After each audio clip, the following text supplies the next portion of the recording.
وعباد الرحمن الذين يمشون على الأرض هونا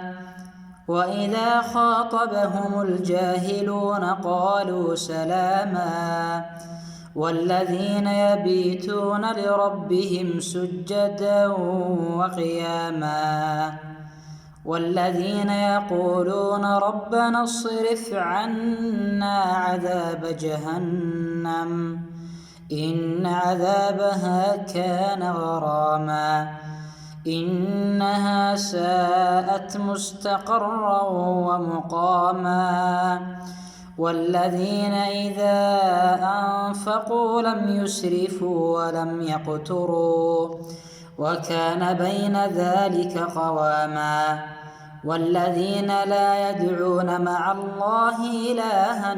آخر ولا يقتلون النفس التي حرم الله إلا بالحق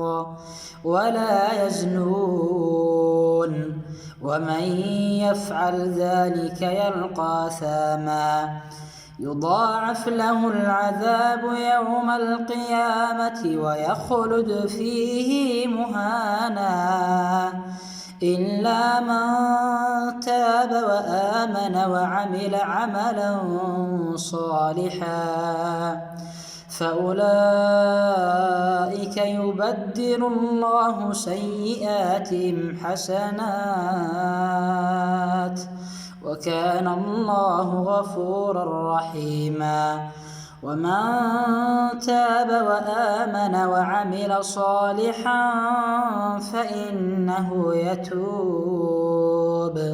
فإنه يتوب إلى الله متابا.